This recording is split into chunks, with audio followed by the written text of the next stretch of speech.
ఇక విష్ణువుకు శంకరుడికి పెద్ద తేడా లేదు. అందుకే ఒక చెయ్యి ఇలా ఉంటుంది, ఒక చెయ్యి ఇలా ఉంటుంది. ఈశ్వరుడు 11వ అవతారమే ఆంజనేయ స్వామి. వేమంటే పాపము, కటహ అంటే తీసేసేవాడు. అంటే పాపాలను తీసేసేవాడు ఎవరయ్యా అంటే ఈశ్వరుడు. ఆయన పేరు అందుకే కలిపి వెంకటేశ్వరుడు. అది హిందువులు అన్నారు. హిందువులకు మమకారం, ప్రేమ, వాత్సల్యం ఇవన్నీ కూడా అదనంగా ఉంటాయి. ధర్మం ఖచ్చితంగా ఆచరించేవాడు. అంతవరకు ఉపనయనం కాకముందు ఎవరి ఎంగిలన్నా తినొచ్చు. చివరి వాళ్ళు ఈ శూద్రులు ఎందుకు అంటే వాళ్ళు లేని ఏ పని జరగదు. విష్ణు స్తోత్రాలకు సంబంధించిన స్త్రీ సూక్తం వచ్చిండాలి, పురుష సూక్తం వచ్చిండాలి. రెండు. పురుష సూక్తం అంటే విష్ణువుకు సంబంధం, స్త్రీ సూక్తం వచ్చేసి అమ్మవారికి సంబంధం. అమ్మవారి గుళ్ళకు స్త్రీ సూక్తం.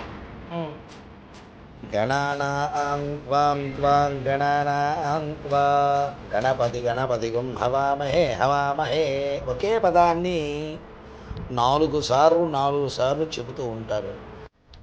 పార్వతి స్త్రీ, భద్రకాళి స్త్రీ, మనకు కనకదుర్గాదేవి స్త్రీ.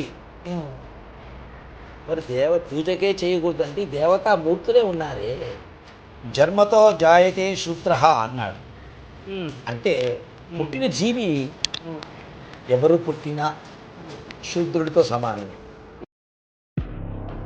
యేసు ప్రభువు దేవుడైతే వాస్తవానికి దేవుళ్లకు రక్త ప్రసరణ ఉండదు.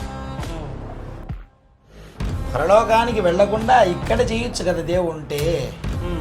ఈ కష్టాలు దేనికి, ఈ నష్టాలు దేనికి, ఈ బాధలు దేనికి? మేకలు కొడితే రక్తం ఎందుకు వచ్చింది? మనిషికైతే నాకు రక్తం వస్తుంది.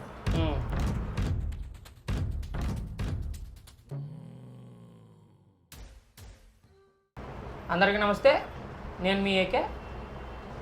ఈరోజు మన ఇంటర్వ్యూకి గెస్ట్గా వచ్చింది ఎవరంటే తారక రామశర్మ గారు. హిందూ ధర్మంలో ఇక్కడ ఎలా ఉంటుందంటే విష్ణు భక్తులు, శివభక్తులు అని ఉన్నారు. విశ్వంలో దేవుడు ఒకడైనప్పుడు ఈ విష్ణు భక్తులు, శివభక్తులు అనేది వీళ్ళు ఎలా పుట్టారు, అసలు వీళ్ళకి వాళ్ళకి తేడా ఏంటి? విష్ణు భక్తులేమో ఒకలాగా బొట్టు పెట్టుకుంటారు, శివభక్తులేమో ఒకలా బొట్టు పెట్టుకుంటారు. అసలు వీళ్ళకి వాళ్ళకి తేడా ఏంటి? వాస్తవానికి శివుడికి విష్ణువుకు తేడా లేదు. అసలు రహస్యం అని చెప్పవాలంటే శ్రీ మహావిష్ణువు ధ్యానం చేస్తూ కూర్చుంటాడు, శంకరుడు ధ్యానం చేస్తూ కూర్చుంటాడు. దీని అంతరార్థం ఏమంటే హరి, హరుడు. హరి అంటే శ్రీ మహావిష్ణువు, హరుడు అంటే శంకరుడు. అయితే దీని అర్థం ఏమంటే శం కరోతి. శం అంటే శుభం, శుభములిచ్చువాడు శంకరుడు అని అర్థం. ఇక విష్ణువుకు శంకరుడికి పెద్ద తేడా లేదు. ఇప్పుడు ఉదాహరణకు మన కలియుగ ప్రత్యక్ష దైవమైన ఆయన పేరు మీరు ఒకసారి చెప్పండి. శివుడు గురువుగారు. సరే, ఉన్న వాస్తవం అదే. కాకపోతే అసలు రహస్యం ఏమంటే వెంకటేశ్వరుడు. ఇక యుగ యుగానికి ఒక్కొక్క దేవుడు ఉన్నాడు. కృతయుగం, సత్యయుగం అంటాడు. సత్యయుగంలో దేవతలు, కృతయుగం దేవతలు, త్రేతాయుగం రాముడు, ద్వాపర యుగం కృష్ణుడు. ఇలాగా ఒక యుగానికి ఒక దేవుడు ఉన్నాడు. మరి కలియుగానికి వచ్చేసరికి ఒకే దేవుడు ఉన్నాడు. ఆయన ఎవరంటే వెంకటేశ్వరుడు. ఓకే. చాలామంది బాగా ఆ పేరును గమనిస్తే వెంకటేశ్వరుడు ఈశ్వర శబ్దం అక్కడ ఉంది. అందుకే ఒక చెయ్యి ఇలా ఉంటుంది, ఒక చెయ్యి ఇలా ఉంటుంది. శివుడు త్రిశూలధారి.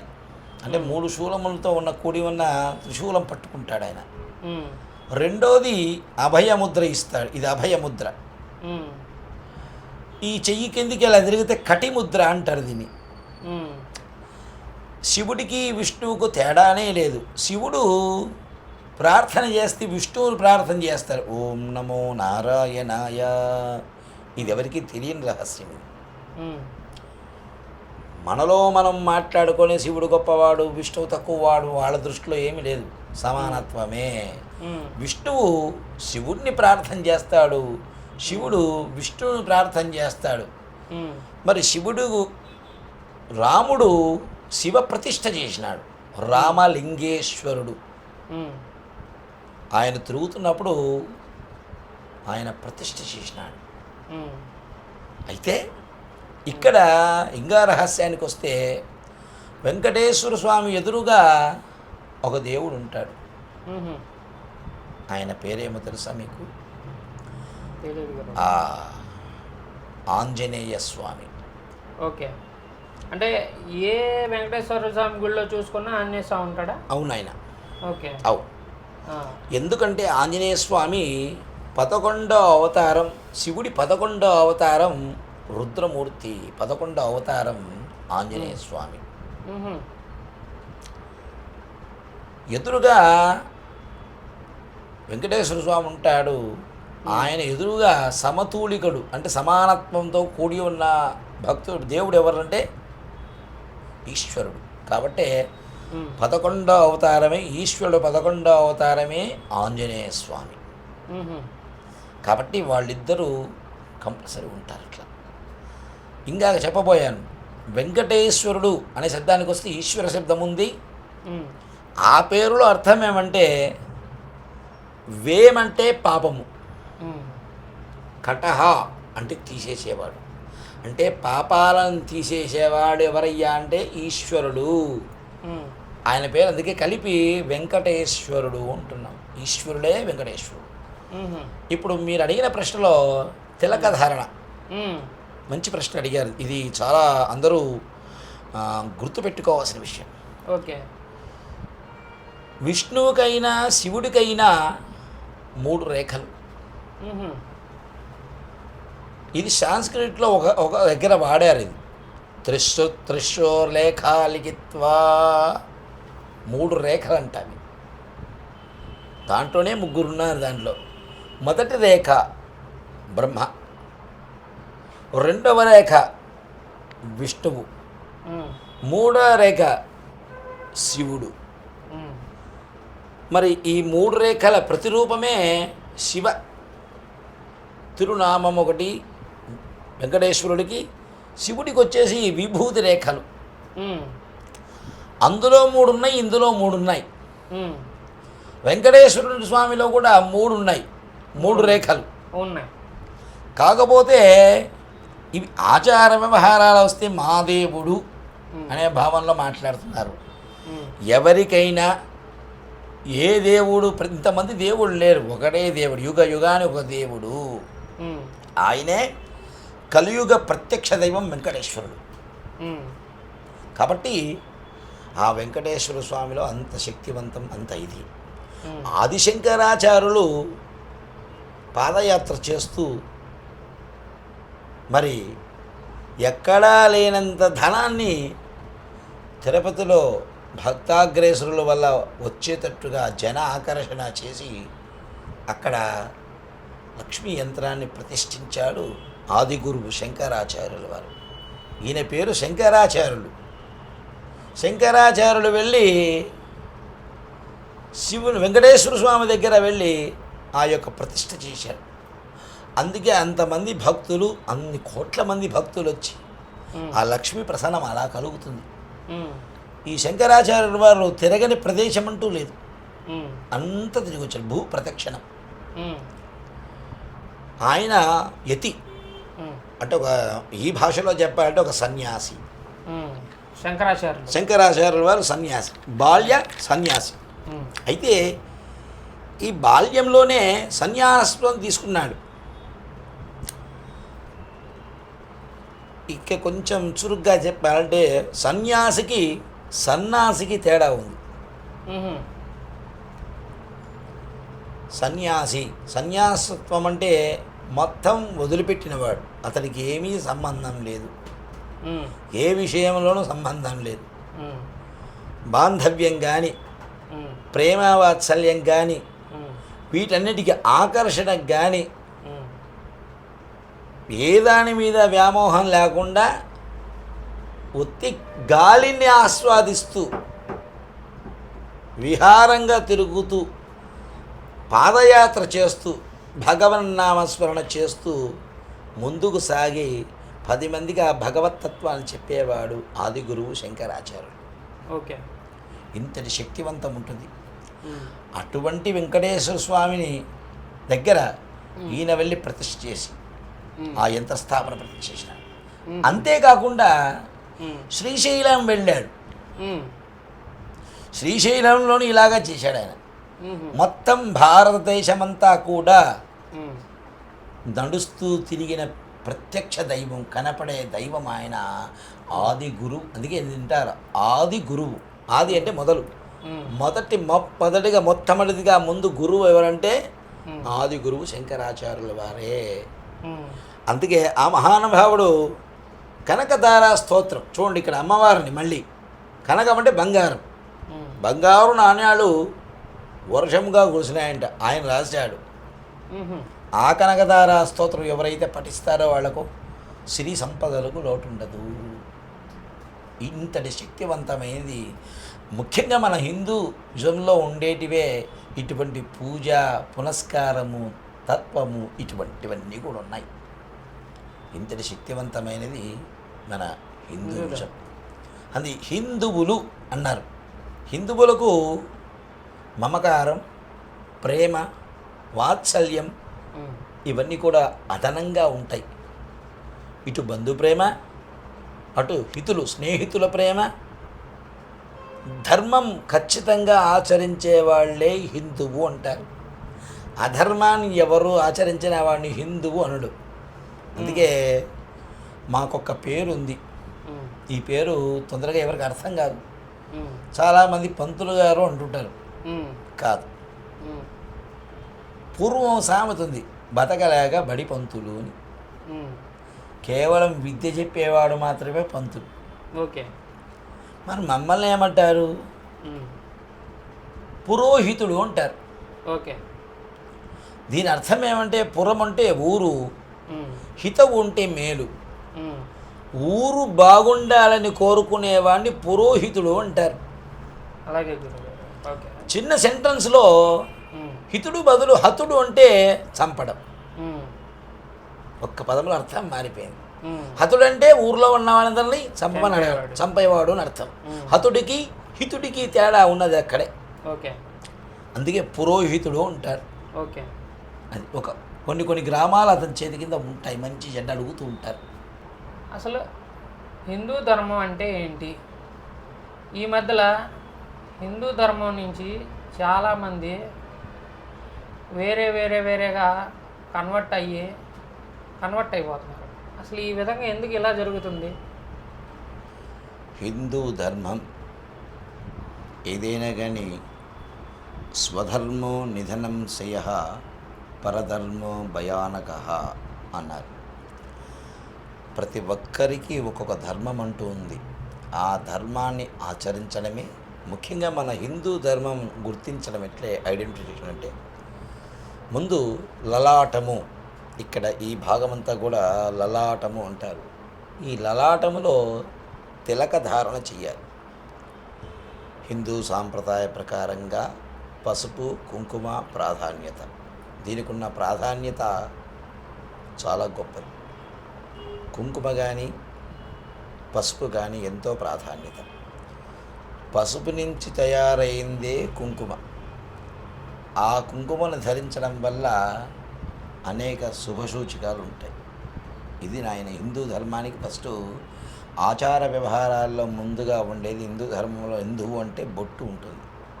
కట్టు, బొట్టు అనే సాంప్రదాయం ముఖ్యంగా ప్రాధాన్యత. ఇది నాయన హిందూ ధర్మం అంటే. మిగతా విషయాలకు వచ్చేసి ఆచార వ్యవహారాలు. ఈ ఆచార వ్యవహారాల్లో వచ్చేసరికి ఎవరు ఏ విధంగా ఉండాలి అని భగవంతుడే నిర్ణయించినాడు దాంట్లో. అందుకే విష్ణుమూర్తి గురించి ఒక మాట చెప్పాలి. విష్ణుమూర్తి స్వరూపం ముఖము నుండి పాదాల వరకు ఎవరెక్కడ ఉన్నారు, ఎలా ఉన్నారు అని ఒక చిన్న శ్లోకంలో చెప్పారు. ఆ శ్లోకం ఏమంటే, బ్రాహ్మణో ముఖమాసీత్. బ్రాహ్మలంతా కూడా విష్ణుమూర్తి ముఖములో ఉంటారట. ఊరుహు వైశ్య, భుజాల దగ్గర రాజులు ఉంటారు. బాహూరాజన్నకృత. ఇక్కడ ముఖము భుజాలు 1, 2 ఈ భుజాలలో రాజులు ఉంటారు. ఇక మూడో దానికి వస్తే ఊరుహు అంటే తొడలు. ఈ తొడల భాగంలో వైశ్యులు ఉంటారు. ఇక విష్ణుమూర్తి పాదాల దగ్గరికి వస్తే పాదౌ శూద్రో అజాయచ. మనం ఎవరినైనా నమస్కారం చేసుకోవాలంటే పాదాలకు నమస్కారం చేస్తాం. పాదాల్లో అంత గొప్ప ఉందన్నమాట. భగవంతునికి కానీ పంతులు గారికి కానీ ఎవరికైనా కానీ ముందు నమస్కారం చేసుకోవాలంటే పాదాలకే నమస్కారం చేస్తాం. ముఖములో దేవుడి ముఖములో విష్ణుమూర్తి ముఖంలో బ్రాహ్మణుడినా, భుజాల దగ్గర రాజులుండినా, తొడ దగ్గర వైశ్యులుండినా, పాదాల దగ్గర శూద్రులుండినా, దీని అంతరార్థం ఏం చెప్తున్నా అంటే దైవానికి నమస్కారం చేసుకోవాలంటే పాదాలకు నమస్కారం చేసుకోవాలి. హరి జనులు, ఆ హరిచే సృష్టింపబడ్డ జనులు కాబట్టి చాలా ప్రాధాన్యత వాళ్ళకు ఉంది. అందుకే అంత గొప్పతనం వాళ్ళు. ఆ శ్రీహరి పరిపాలన చేసినాడు వాళ్ళందరినీ. మనకు పుణ్యం అంతా కూడా ఎక్కడ ఉంటుంది? పాదాల దగ్గర ఉంటుంది. అందుకే పాదాలు స్పృశించకూడదు, దూరం నుంచి నమస్కారం చేసుకోవాలి. పాదాలు ముట్టుకుంటే తన దగ్గర ఉన్న శక్తి అంతా కూడా వెళ్ళిపోతుంది ఎవరికే కానీ. అలా ముట్టుకోకుండా దూరం నుంచి ముట్టుకుంటే ఎవరైతే నిలబడి ఉన్నారో ఆ వ్యక్తి 4 వైపులా తక్కువలో తక్కువ ఉంటే కూడా 200 మీటర్ల పాటు ఎటు చూసినా ఈస్ట్ వెస్ట్ నార్త్ సౌత్ ఎటు చూసినా ఆ యొక్క పవర్ అనేది అలా స్ప్రెడ్ అయి ఉంటుంది. భూమికి నమస్కారం చేసిన అంతటి శక్తి అంతా ఉంటుంది. కాబట్టి చివరి వాళ్ళు ఈ శూద్రులు ఎందుకు అంటే వాళ్ళు లేనిది ఏ పని జరగదు. హిందూ ధర్మంలో ముఖ్యంగా కట్టుబొట్టు ప్రాధాన్యత భగవంతుడే చెప్పినాడు గీతలో. శ్రీకృష్ణ పరమాత్మలో సాక్షాత్తుగా చెప్పిన మాట. ఏం చెప్తున్నాడు? చాతుర్వర్ణం వయాసుష్టం గుణ కర్మ విభాగశ. అయ్యా, నేను సృష్టించబడ్డ 4 ఉన్నారు, బ్రాహ్మణ క్షత్రియ వైశ్య శూద్ర. దీంట్లో ఎవరు లేని వాళ్ళు కూడా, ఎవరు లేకపోయినా ఇబ్బంది అందుకే మన చేతికి 5 వేళ్ళు ఉంటాయి. మరి ఈ 4 వర్ణాలు 5 వేలు ఎవరు అంటే భగవంతుడు. మీరు బాగా గమనించాల్సింది, ఈ చేతికి 5 ఉన్నాయి, 6 లేవు. ఎందుకు 5 అంటే బ్రాహ్మణ క్షత్రియ వైశ్య శూద్ర వీళ్ళందరినీ పరిపాలించేవాడే భగవంతుడు.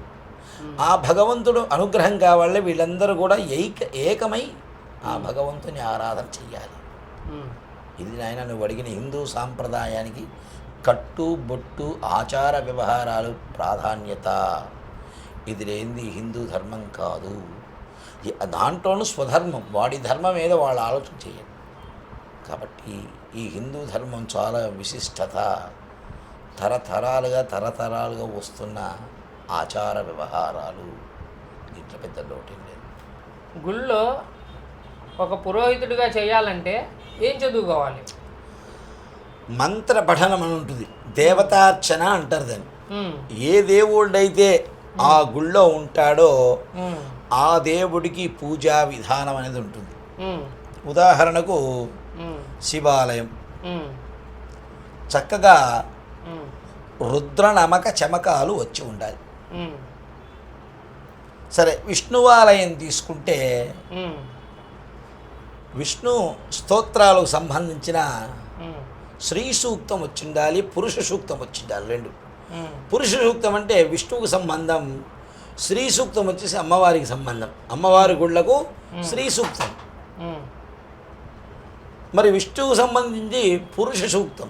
ఉమ్, పురుష సూక్త విధానంగా విష్ణువుకు, ఉమ్, రుద్ర నమక చమకాలతో శివుడికి, ఉమ్, శ్రీ సూక్త పారాయణం చేస్తే అమ్మవారికి, ఉమ్, ఈ విధంగా 3 వచ్చిండాలి. ఉమ్, తర్వాత చిన్న విషయమైనా కానీ దీపారాధన వెలిగించేటప్పుడు కూడా ఉమ్, మంత్రము, ఉమ్, ఆవాహన చేసేటప్పుడు మంత్రము, హారతి ఇచ్చేటప్పుడు మంత్రము, ఉమ్, తీర్థం ఇచ్చేటప్పుడు మంత్రము, ఆశీర్వచనం చేసేటప్పుడు కూడా మంత్రము చాలా ప్రాధాన్యత. ఉమ్. ఇంతటి శక్తివంతమైనది మంత్రం. వేదాలు 4 వేదాలు ఉన్నాయన్నారు కదా. ఉమ్. ఋగ్వేదం, ఉమ్. యజుర్వేదం, సామవేదం, అథర్వణ వేదం. అవు. ఈ 4 వేదాలు అసలు ఇది ఏ విధంగా పనిచేస్తాయి గురువుగారు మన హిందూ ధర్మంకి? ఈ వేదాలు ఏం చెప్తున్నాయి అసలు మామూలుగా మనకి? ఈ 4 వేదాలు కూడా 4 వేదాలే కాదు, ఉమ్, 4కు చాలా ప్రాధాన్యత ఉంది. ఉమ్. 4 ఒక్క అని నిమిషం గురువుగారు. ఇప్పుడు పురోహిత్యం చేసేవాళ్ళు ఈ వేదాలు నేర్చుకోవాలా? ఖచ్చితంగా నేర్చుకోవాలి. ఉహు, ఓకే. ఎందుకు నేర్చుకోవాలి, దేనికోసం నేర్చుకోవాలంటే ఉమ్, ఒకరోరికి ఒక ఆచారం ఉంటుంది. ఉమ్, ఇప్పుడు మీరు ప్రశ్నించే నన్ను మాది ఋగ్వేదం. ఉమ్, ఋగ్వేద క్రమాంతం ఉమ్, 100కి వేళ్ల మీద లెక్కేస్తే ఒక 5 మంది 6 మంది 10 మంది కంటే ఎక్కువ ఉండరు. ఉమ్, ఎందుకంటే చాలా 4 వేదాల్లో కష్టతరమైన వేదం ఋగ్వేదం. ఉమ్, అంత సులభంగా అది ఎవరికి ఉమ్, పఠనం రాదు. అయితే ఈ మంత్ర ఉచ్చారణలో కూడా తేడా ఉంటుంది. ఋగ్వేదం వచ్చేటప్పటికి వేరే ఉంటుంది, ఉమ్, యజుర్వేదం వచ్చేటప్పటికి అదే మంత్రమే ఇంకోలా ఉంటుంది. ఉమ్, ఇట్లా బాగా ఉంటుంది. అథర్వణ వేదం ఇవన్నీ కూడా ఉంటాయి. ఉమ్, ఋగ్వేద మంత్రం ఎలా ఉంటుంది? షన్నో మిత్ర శమ్మరుణ షన్నో భవత వర్యవాం షన్న ఇంద్రో బృహస్పతి అని చెప్తారు. ఇదే మంత్రం వేరే చెప్తారు ఆయన. ఉమ్, ఋగ్వేదం, యజుర్వేదం, సామవేదం ఇవన్నీ కూడా విశేషమైన వేదాలు, ధర్మాన్ని నిలబెట్టే వేదాలు ఇవన్నీ కూడా. అందుకే మనకు దిక్కులు కూడా 4 ఉన్నాయి. ఉమ్, తూర్పు, పడమర, ఉత్తరం, దక్షిణం. ఉమ్, ఈ యొక్క వేదాలకు స్థానం కూడా తూర్పున ఒక వేదమని, పశ్చిమానికి ఒక వేదమని, ఉమ్, దక్షిణానికి ఒక వేదమని, ఉమ్, ఉత్తరానికి ఒక వేదమని ఉమ్, నిర్ధారణ చేశారు ఉమ్, పూర్వీకులు, పెద్దవాళ్ళు. ఇలా ఉత్తర ద్వారము, ఉమ్, దక్షిణ ద్వారము, మరి తర్వాత తూర్పు ద్వారము, ఇవన్నీ కూడా వేదాలు చాలా ప్రాధాన్యతనైన. దేవుడు ఎవరైనా సరే, ఉమ్, ఏ దేవుడైనా ఆలయంలో ఉండినా ఆ దేవుడికి సంబంధించిన పూజా విధానం, ఉమ్, అర్ఘ్యపాద్య ఆద్యములు ఇవన్నీ కూడా చెయ్యాలి. ఉమ్. నిత్య అనుష్ఠానం ఉన్నవాడు బాగా విశేషంగా చేయించగలడు. ఇప్పుడు పెద్ద పెద్ద గుళ్ళు ఉన్నాయి కదా, మన తిరుమల తిరుపతి దేవస్థానం అని, మన ఇంద్రకీలాద్రి, కనకదుర్గమ్మ, పెద్ద పెద్ద గుళ్ళు ఉన్నాయి. ఈ గుళ్ళల్లో అర్చకత్వం చేయాలంటే వేద పాఠశాలలో చదివిన వాళ్ళు అసలు ఎలాంటి ఎగ్జామ్స్ అనేవి ఉంటాయి, ఏ విధంగా ఉంటాయి, అసలు ఏ టెస్ట్ రాసి పాస్ అవ్వాలి? దేవాలయంలో చేసేదాన్ని అర్చకత్వం అంటారు. ఉమ్, అయితే వైదిక వృత్తిలో చేసేదానికి పరీక్ష అంటారు. ఉమ్, వేద పఠనం చేసిన వాళ్ళు, ఉమ్, ముఖ్యంగా వేద పఠనం చేసిన వాళ్ళు, అర్చకత్వం చేసిన వాళ్ళు, వేద పఠనానికి అర్చకత్వానికి తేడా ఉంది.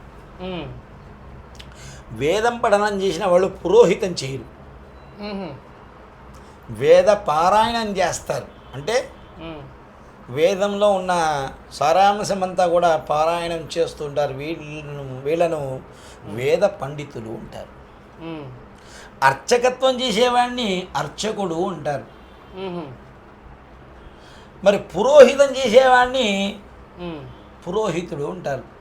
మ్మ్. అంటే ఇంత వీళ్ళలోనే ముగ్గురు ఉన్నారు. ఆహా. అర్చకత్వం చేసేవాడిని అర్చకుడని, మ్మ్. పురోహితం చేసేవాడిని పురోహితుడని, మ్మ్. వేదాన్ని అనుష్ఠానం చేసి చెప్పేవాడు వేద పండితుడని మ్మ్. చెబుతూ ఉంటారు. వాళ్ళు పురోహితం చేయరు. అర్చకత్వం చేసేవాళ్ళు దేవతామూర్తులకు ఏ సమయానికి ఏమేమి చేయాలి, అర్ఘ్యం, పాద్యం, ఆచమనీయం, స్నానం, ఆ దేవతలను ఆహ్వానం చేసి ఆవాహన చేసి స్నానం చేసి వస్త్రం వేసి అంత వేద మంత్రాలతో చెప్పి చేస్తూ ఉంటారు. ఒక్కోదానికి ఒక్కో మంత్రం చెప్పి చేస్తూ ఉంటారు. దాన్ని అర్చకత్వం అంటారు. ఈ వేద పారాయణం చేసేవాళ్ళు పెళ్ళిళ్ళు చేయడానికి చేస్తారా గురువుగారు? వాళ్ళు అదే చెప్పాను, పురోహితం చేయించరు. వాళ్ళు కేవలం ఆశీర్వచనం. ఓకే. వేద పఠనం చేసి 4 వేదాలకు సంబంధించిన వాళ్ళు వస్తారు. మ్మ్. ఈ 4 వేదాల్లో ఋగ్వేదం చెప్పుకున్న వాళ్ళు, యజుర్వేదం చెప్పుకున్న వాళ్ళు, అథర్వణ వేదం చెప్పుకున్న వాళ్ళు, ఇలా అంతా 4 వేదాల వాళ్ళు వచ్చి మ్మ్. అక్కడ ఎవరన్నా ఉండనండి, ఏ ఫంక్షన్ కన్నా పిలవనండి, పిలిచొచ్చు, తప్పులేదు దాంట్లో. మ్మ్. వాళ్ళు చేతిలో అక్షతలు పట్టుకొని మ్మ్. వీళ్ళు ఘన చెబుతారు. మ్మ్. ఆ ఘన ఎలా ఉంటుందంటే ఇలా ఉంటుంది. ఓం గణానాం త్వాం త్వాం గణానాం త్వా గణపతిగం హవామహే ఒకే పదాన్ని 4 సార్లు చెబుతూ ఉంటారు. ప్రణో దేవీ సరస్వతి వాజేభిర్వాజనీవతి ధీనాపవిత్రియవతు. అది గణపతి, ఇది సరస్వతి. ఇలా మంత్ర పఠనం చేస్తూ వేద ఆశీర్వచనం చేస్తారు. శ్రియమేవా వరుంధే సీతే వాతే పునర్నివేద్యాః క్షేమో వైరాష్ట్రస్య సీతో వాతః క్షేమమేవా వరుంధే. ఇలాగా రకరకాల ఆశీర్వచనాలు ఉంటాయి నాయన. ఇటువంటప్పుడు వేద పండితులే కావాలి, పురోహితుడు చేయించదు. మ్మ్. వాళ్ళకు ప్రత్యేకమైన స్థానం. మ్మ్. కాబట్టి వాళ్ళు ఏర్పాటు చేస్తారు. వాళ్ళు ఏదో తగిన పారితోషికం ఇచ్చి రండి అంటారు, గౌరవిస్తారు. మ్మ్. వాళ్ళదేదో ఉంటుంది, వాళ్ళు చేయిస్తారు. వాళ్ళు వేద ఆశీర్వచనం చేస్తారు. మ్మ్. వాళ్ళు ఎంత లేదన్నా కూడా ఒక హాఫ్ అన్ అవర్, అరగంట పైనే, మ్మ్. ఒక 45 నిమిషాల పాటు అంతా ఉంటుంది. 4 వేదాలు వాళ్ళు చెప్తూ ఉంటారు. ఋగ్వేదము, యజుర్వేదము, సామ, ఇవన్నీ కూర్చొని నలుగురు కూర్చొని చెప్తారు. ఆ ఆశీర్వచనం చూడాలి, చాలా కనుల పండుగగా ఉంటుంది, మామూలుగా ఉంటుంది. మ్మ్. అది నాయన. పూజలు ఏదైనా కానీ మగవాళ్ళే చేస్తారు. అసలు ఎందుకు ఆడవాళ్ళు చేయకూడదు పూజలు కానీ ఏదైనా కానీ? అసలు వేదం ఆడవాళ్ళు చదవచ్చా, అసలు చదవకూడదా? ఆడవాళ్ళు చేయకూడదని ఎక్కడా లేదు కార్యక్రమంలో. మరి అలాంటప్పుడు ఏ గుళ్ళల్లో ఆడవాళ్ళు ఎందుకు ఉండరు గురుగారు? విషయం ఏమంటారు ఆయన, ఆడవాళ్ళు ఉండరనేది ఇది ప్రశ్నగా ఉంది. కానీ కాకపోతే ఇట్లా అంతరార్థం ఏమంటే, మ్మ్. దేవతామూర్తులు, మ్మ్. పార్వతి స్త్రీ, మ్మ్. భద్రకాళి స్త్రీ, మ్మ్.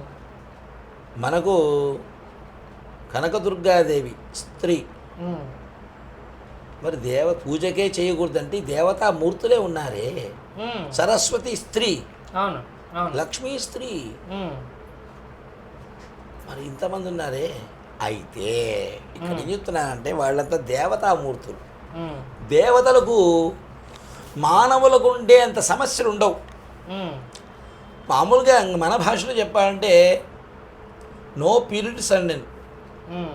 ఎవరీ మంత్లీ పీరియడ్స్ అనే ఉంటుంది కాన్సెప్ట్. అవును. ఆ కాన్సెప్ట్ వాళ్ళకు ఉండదు. మ్మ్.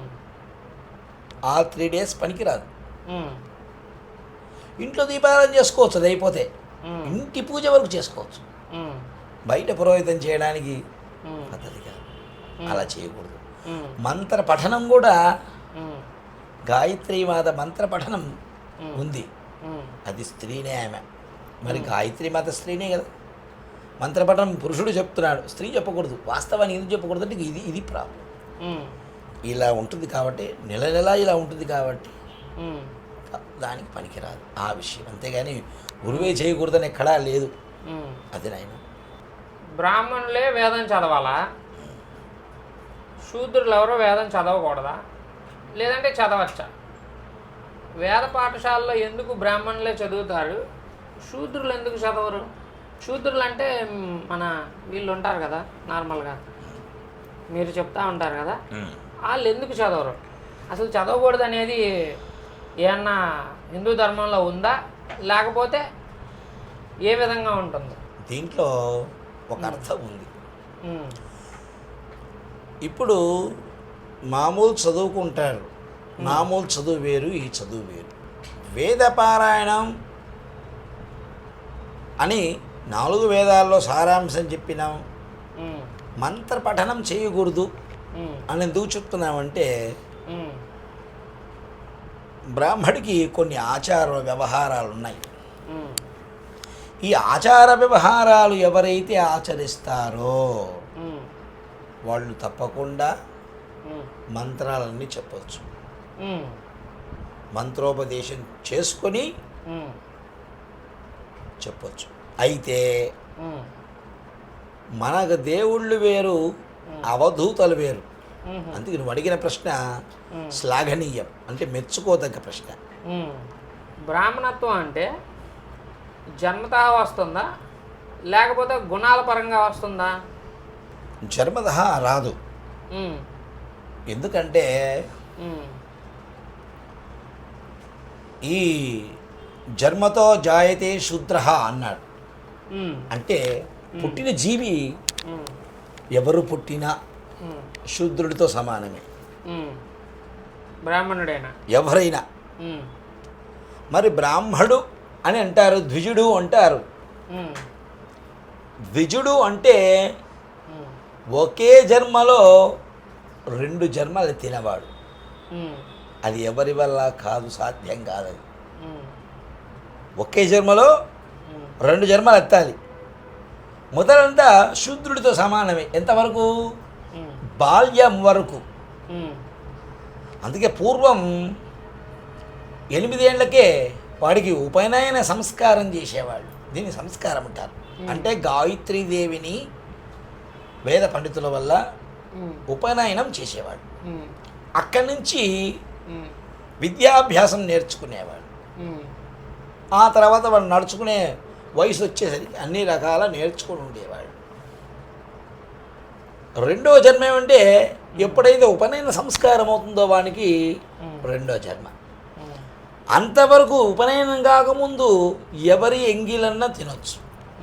ఉపనయనం అయిన తర్వాత ఒకటేసారి తల్లి ఎంగిల్ తప్ప ఇంకెవరితో తీసుకోకూడదు, అది పనికిరాదు. ఎప్పుడైనా ఎప్పటికీ తినకూడదు, అయిపోయా. అది కూడా తల్లిది కూడా ఒకసారే చబలము అంటాం దాన్ని.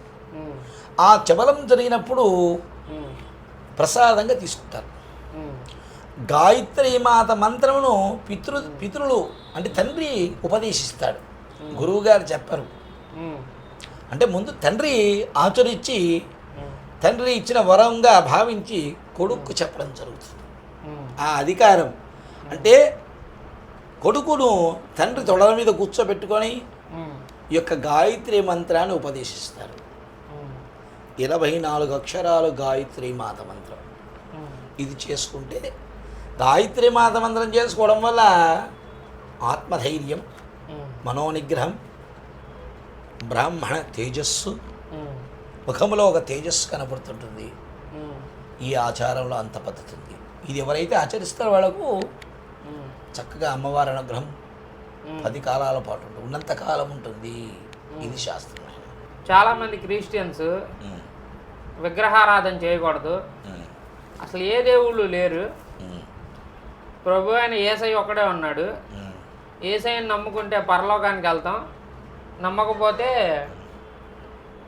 పరలోకానికి వెళ్ళమని చాలామంది క్రిస్టియన్స్ బాగా ఈ మధ్యకాలంలో బాగా ట్రెండింగ్ అయిపోయింది. ఇంకా అందరూ అలాగే చెప్తున్నారు. అసలు దీనికోసం మీరేమంటారు? ఇప్పుడు దేవుళ్ళ విషయానికి వస్తే దేవుడు లేడనుకోవడం అమాయకత్వం. యేసు ప్రభువే దేవుడు. యేసు ప్రభువు దేవుడైతే వాస్తవానికి దేవుళ్లకు రక్త ప్రసరణ ఉండదు, ఆకలి దప్పులు ఉండవు. తర్వాత వచ్చేసి రూపం ఉండదు. ముందు ముఖ్యంగా. ఉమ్. ఇప్పుడు ఒక అద్దం ఉంది. ఉమ్. ఆ అద్దంలో నేను నిలబడి చూస్తే నాలా కనపడతాడు అవతల అద్దంలో. మీరు నిలబడి చూస్తే మీలా కనపడుతుంది అద్దంలో. ఉమ్. దేవుడు ఒక్కడే. ఉమ్. ఎవరు చూస్తే వాళ్లకు ఇష్టమైన దేవుళ్ళ కనపడతాడు. దేవుడి తత్వం అది. ఉమ్. దేవుడు లేడని చెప్పడం అమాయకత్వం. ఉమ్. దేవుడు వాళ్ళు లేరు అనట్లేదు, వాళ్ళ దేవుడే గొప్ప, వాళ్ళ దేవుడిని నమ్ముకుంటే పరలోకానికి వెళ్తాం అంటున్నారు. ఇది అంతవరకు కరెక్ట్ అంటారా అంటున్నా నేను. ఒక మాట, మంచి ప్రశ్న అది. పరలోకానికి వెళ్తామంటున్నారు. ఉమ్. పరలోకానికి వెళ్లకుండా ఇక్కడ చేయొచ్చు కదా దేవుడు ఉంటే. ఉమ్. పరలోకానికి పోవడం దేనికి? ఈ లోకంలో చేయడానికి దేవుడికి ఏమి? ఉమ్. ఆయన నిజంగా దేవుడైతే, ఉమ్. శక్తి సామర్థ్యం ఉన్నవాడైతే ఉమ్. ఈ కష్టాలు దేనికి? ఉమ్. ఈ నష్టాలు దేనికి? ఉమ్. ఈ బాధలు దేనికి? ఉమ్. మరి చూడొచ్చుగా రాకుండా. ఉమ్. కాదు, సృష్టి ధర్మం అనేది ఒకటి ఉంది. ఉమ్. యేసు ప్రభు దేవుడు కాదని నేను అట్లా. దేవుడు కాదు, మరి ఉమ్. కేవలం అవధూత. ఉమ్. ఏ దేవతలకైనా మేకులు కొట్టి ఉమ్. రక్తం వచ్చేటట్టుగా ఏమైనా మన దాంట్లో ఉందంటారా? ఎక్కడన్నా ఉమ్. చరిత్రలో ఉందంటారా? ఉమ్. మరి వాళ్ళకి ఎందుకు వచ్చింది ఇవి? ఉమ్. మేకులు కొడితే రక్తం ఎందుకు వచ్చింది? ఉమ్. మనిషికైతే నాకు రక్తం వస్తుంది. ఉమ్. ఆ యేసు ప్రభు మనిషే, ఉమ్. మరి మేకు కొడితే రక్తం వచ్చింది. ఉమ్. మరి విష్ణుమూర్తికి కానీ శంకరుడికి కానీ మేకు కొట్టినట్టు ఎక్కడైనా ఉందా? ఉమ్. మానవుడు కాబట్టే రక్తం వచ్చింది. ఉమ్. కేవలం మనిషే, ఉమ్. అవధూత. ఉమ్. ఆ యేసు ప్రభు చెప్పినా, అల్లా చెప్పినా, ఈశ్వరుడు చెప్పినా సరైన మార్గంలో నడవండి అని చెప్తాడు. ధర్మ మార్గంలో నడవండి అన్నంత మాత్రం యేసు ప్రభు లేడని చెప్పట్లే. యేసు ప్రభు ఉన్నాడు, ఒక అవధూత. సాయిబాబు ఉన్నాడు, ఒక అవధూత. మరి మంచి మార్గంలో నడిపిస్తున్నారు అంతవరకే. అంతేగాని మా దేవుడే దేవుడు, మిగతా వాడు దేవుడు కాదు. ఒక గొర్రెల కాపరి ఆయన యేసు ప్రభు. యేసు ప్రభు గొర్రెల కాపరి. మరి నిజంగా యేసు ప్రభు దేవుడైతే ఇదంతా ఎందుకు? ఈ కష్టం అంటే దేనికి? ఇంత నష్టం దేనికి? కరోనా రావడం దేనికి? ప్రజలు ఇబ్బంది ఎందుకు పడవాలా? అకాల వర్షాలు దేనికి? అనేక రకాల వ్యాధులు రావడం దేనికి? భగవంతుడు ఆపాలిగా. పరలోకం ఇప్పుడు కాపాడాలనుకునేవాడు ఎక్కడున్నా కాపాడతాడు. ఒక సామెత ఉంది, మా ఊరి బావిలో నేను ఈతాను, మీ ఊరి బావిలో నేను ఈదలేను ఉన్నట్టుంది. ఈత వచ్చినాడు ఎక్కడైనా ఈతాడు. కాపాడేవాడు ఎక్కడైనా కాపాడతాడు. మా ఊరికి రండి నేను కాపాడుతా, మా లోకానికి రండి నేను కాపాడుతా, మా ఇంటికి రండి నేను కాపాడుతా అంటే కాదు. దైవాంశం ఇప్పటికి ఉండదు. దేవత వేరు, అవధూత వేరు. సమస్య లేదు దాంట్లో. ఆయన దేవుడు కాదు, ఒట్టి అవధూత. మంచి మార్గంలో నడవండి చెప్పాడు, అంతేగాని వేరే ఏం చెప్పలేదు ఆయన. ఈ ధర్మ పోనీ. ఇప్పుడు నేను ఒకటి చెప్తాను. ఎప్పుడైతే వీళ్ళంతా అంటున్నారో మాకు దేవుడు అంటున్నారో, వాళ్ళల్లో కూడా నేను చాలామందిని 125 మందిని మన వాళ్ళల్లో వచ్చిన వాళ్ళు ఉన్నారు. 25 మంది మన వైపు తిరిగిన వాళ్ళు ఉన్నారు. బ్రహ్మంగారు నీకు తెలిసే ఉంటుంది. తెలుసు గురుగారు. తెలుసా బ్రహ్మంగారు? తెలుసు. కాలజ్ఞానం రాశారు. మరి యేసు ప్రభు ఎందుకు రాయలేకపోయినాడు బ్రహ్మంగారు గురించి లాగా? ఫలానా టైంలో ఫలానా జరుగుతుంది, జరగలేదంటారా? జరిగినాయా? మరి యేసు ప్రభు ఎందుకు రాయలేదు ఉంటున్నా? అంత నాలెడ్జ్ ఎక్కడిది? ఈయన త్రికాల వేది, ప్రజెంట్, ఫాస్ట్, ఫ్యూచర్ 3 చెప్పగలిగే దిట్ట ఎవరంటే బ్రహ్మంగారు. జరగబోయేది, జరుగుతుండేది, జరిగేది ఎన్ని రకాలుగా చెప్పగలిగిన సామర్థ్యం ఉన్నవారు బ్రహ్మంగారు. అటువంటి బ్రహ్మంగారి దగ్గర శిష్యరికం చేసింది ఎవరు తెలుసా? ముస్లిం అతను. ఓకే. అతని శిష్యుడు సిద్ధప్ప. ముస్లిం పేరు సిద్ధప్ప. అతను సేవకుడు. మరి యేసుప్రభుకు చేయొచ్చుగా, అల్లాకు చేయొచ్చుగా. అక్కడ మారిపోయింది.